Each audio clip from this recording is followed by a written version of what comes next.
Good morning. Good morning, everyone, and it's good to see you all here today.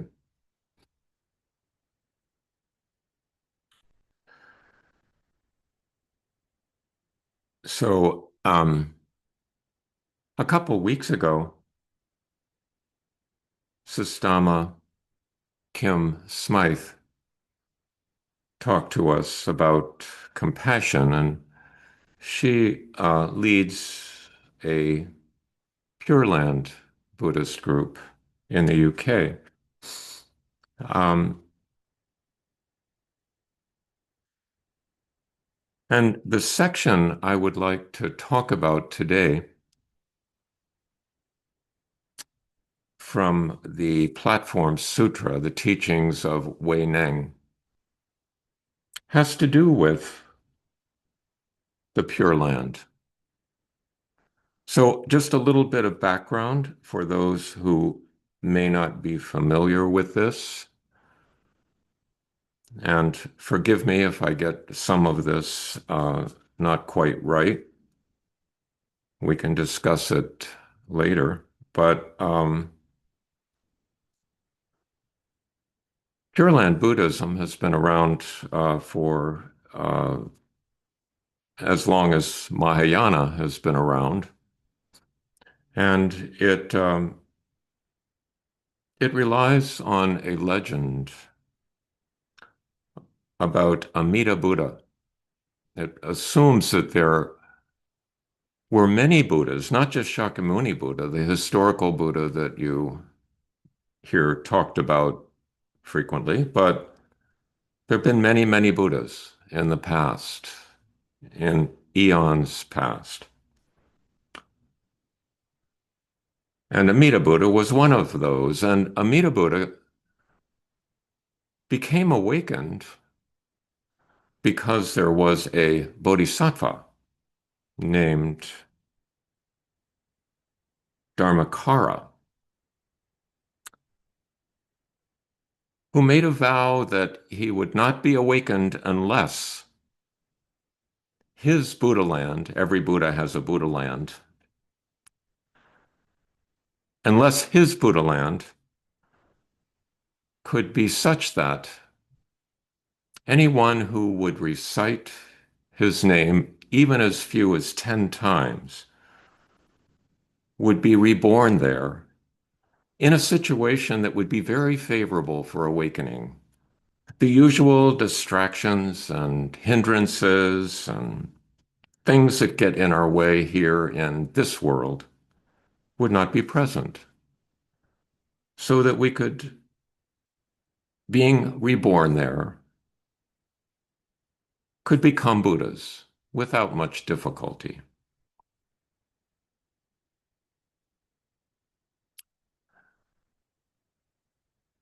And uh,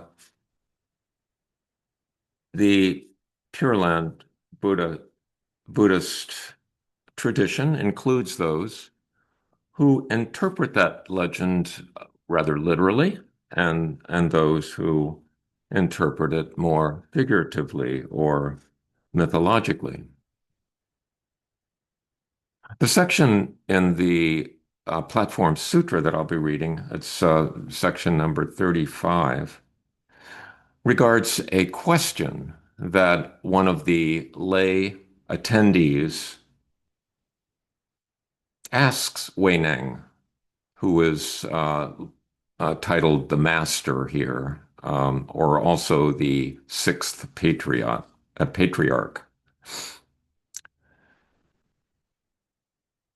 And this attendee is a magistrate, a high up in the government.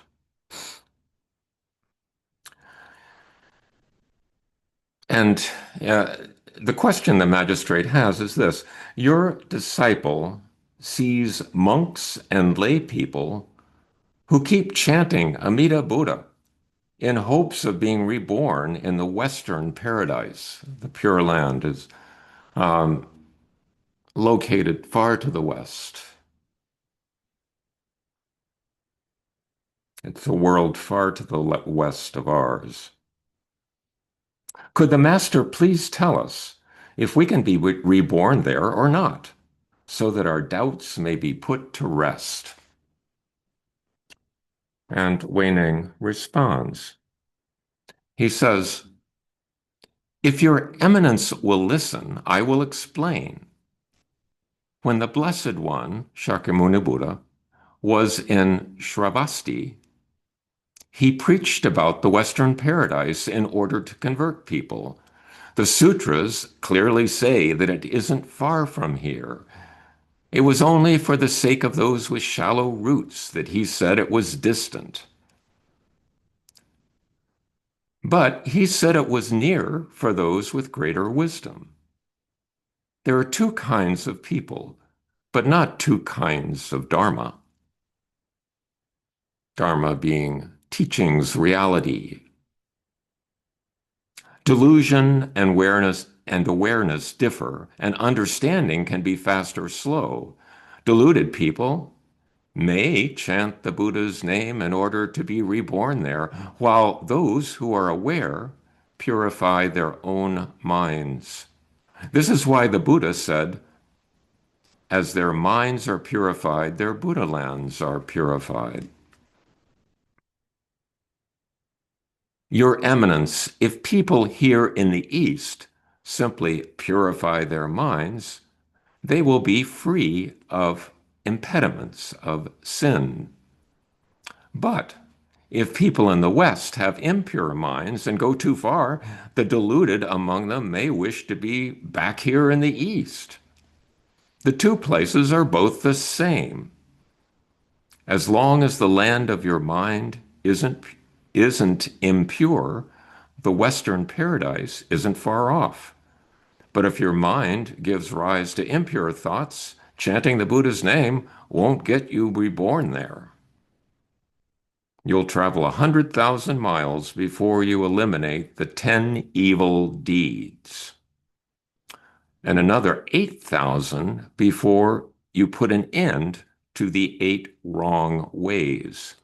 The 10 evil deeds are really kind of an inversion of the precepts.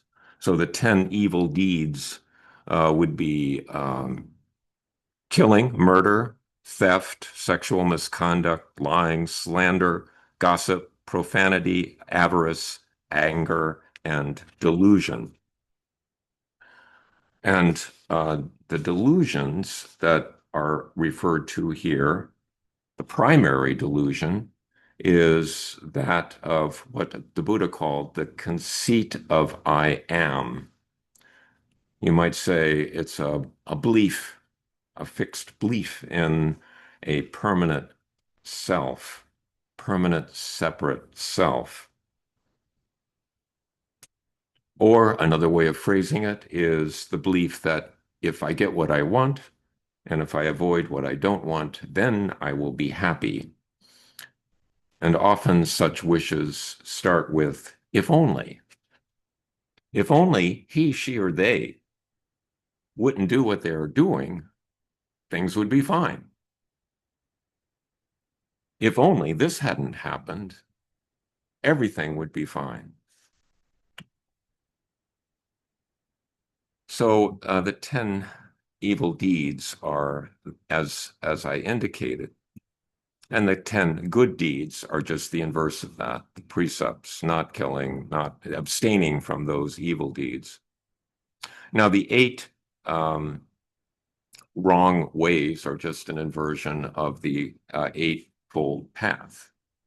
The Eightfold Path being appropriate view, appropriate intention, speech, action, livelihood, effort, meditation, and concentration.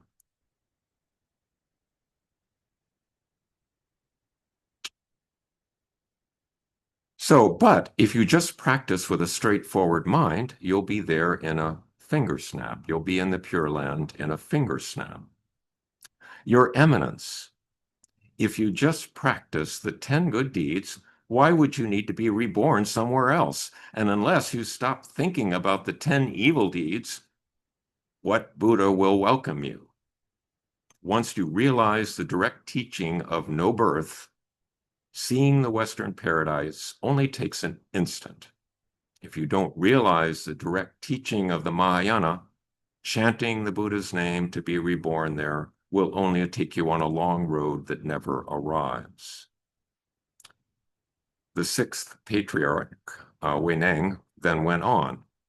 I will take your eminence to the Western paradise right now, and you will witness it for yourself. Would your eminence like to see it? The magistrate bowed respectfully and said, if I could see it, it would be, if I could see it right now, why would I need to be reborn there? If the master would compassionately show me the Western paradise, that would be wonderful indeed. The master went on. He said, I will show you the Western paradise, and you won't leave here until you are free of doubt. The assembly was startled, and no one knew what was going to happen. Huineng then said, all of you should listen carefully. Everyone's physical body is a city. Your eyes, ears, nose, tongue, and skin are the city's gates.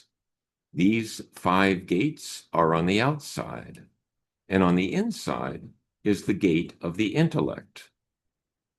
Your mind is the kingdom, and your nature is the king. When your nature is there, so is the king.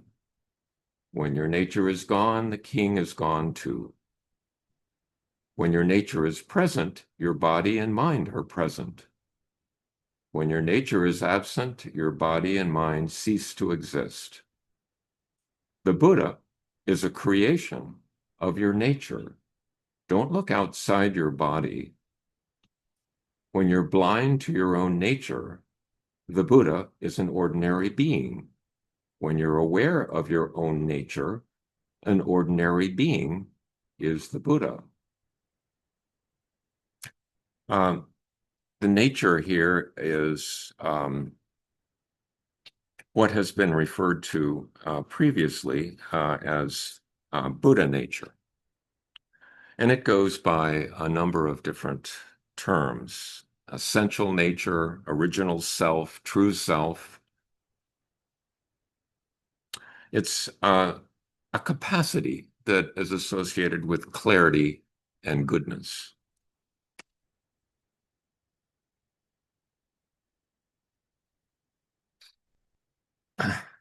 Huineng goes on.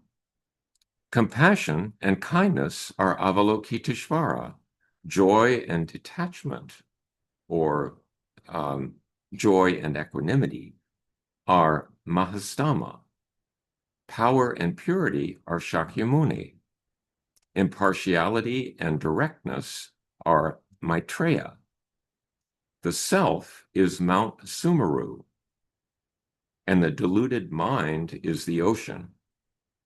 Afflictions are its waves, poisonous thoughts are its malevolent dragons, and passions are its denizens of the deep. Delusions are its ghosts, the 3 poisons are its hells. Ignorance is its realm of beasts, and the 10 good deeds are its heavens. So in this little section, Huineng is talking about the various bodhisattvas, Avalokiteshvara being the bodhisattva that's associated with compassion and kindness. These bodhisattvas, by most people's reckoning, are mythologic figures. They are personifications of qualities, of traits, of characters that we have potentially. And Mahastama is and Avalokiteshvara are often pictured to one side and the other of the Amida Buddha, which is why he mentions them first. And then he talks about Shakyamuni Buddha standing for power and purity, and Maitreya, the future Buddha, standing for impartiality and directness. And interestingly, he goes through he talks about the deluded mind as using the metaphor of an ocean. Oftentimes, an ocean is a positive metaphor in Buddhist writings. We talk about casting ourselves into the ocean of Buddha. But in this case, it's used as a negative metaphor.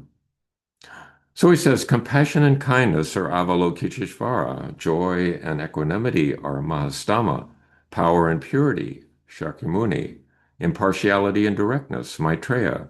The self is Mount Sumeru, and the deluded mind is the ocean. He then refers to the three poisons, greed, hatred, and delusion, which we've discussed. But he goes on, when there is no self, Sumeru crumbles. When you get rid of delusions, the sea dries up. When afflictions are gone, the waves cease. When poisonous thoughts end, the denizens of the deep vanish. When the Tathagata of your enlightened nature shines the light of wisdom on the land of your mind, the six gates, eyes, ears, nose, tongue, body, mind, shine with purity. The realm of the six desires becomes transparent, those objects of the six gates. The three poisons disappear. The hells all vanish, inside and outside are perfectly clear, and no difference from the Western paradise, and are no different from the Western paradise. Unless you practice this, how are you going to get there, he says. Um, well, this section is of interest to me particularly because it brings up how in the 8th century China, um, this dichotomy between liberal or not liberal, but literal interpretation of these images, of these personifications, whatever, of these personages, and a more mythological viewpoint, a more metaphorical viewpoint, were present even at that time. And in Mahayana, a lot of this is dispelled by talking about skillful means. How, for some people, a more literal interpretation is beneficial and necessary, and for other people, a more metaphorical interpretation is beneficial and necessary. And they're all provisional and speak to something that is essentially beyond words and beyond our comprehension.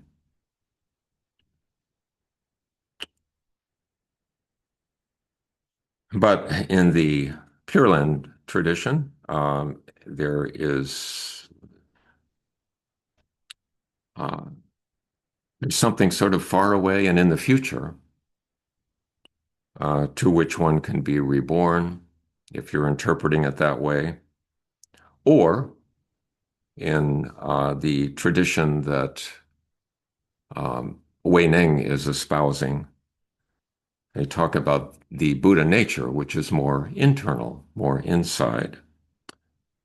But the Zen perspective is that there really isn't a difference between inside and outside. They're inseparable.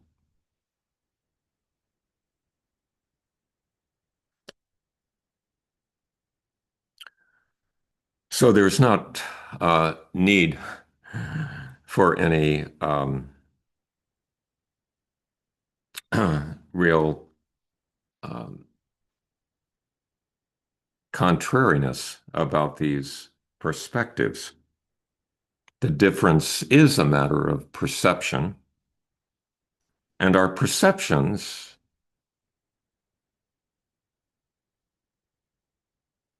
depend on our choices, is what Huineng is saying. Choosing, uh, he uses the term, the 10 good deeds and avoiding the 10 evil deeds. Our perceptions are dependent on our choices, and likewise, our choices are dependent on our perceptions, which may seem circular, but there are a number of circular phenomena in the universe.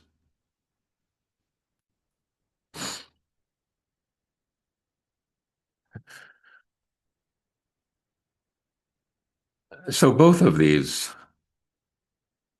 the Pure Land and Buddha nature, can be viewed as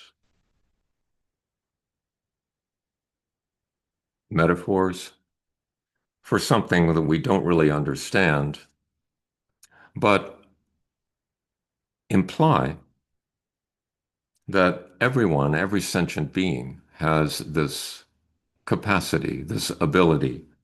It's our birthright. We don't have to earn it. We just have to unearth it. And the Buddha has provided us with various means, various skillful means for doing just that.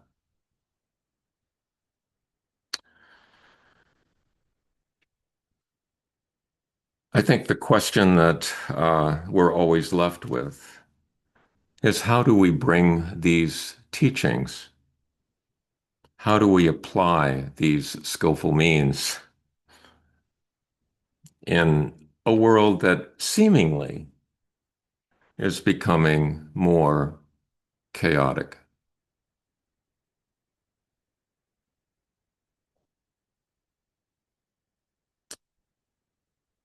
And that I will leave you with as we go into breakout rooms, and we'll return in a few moments.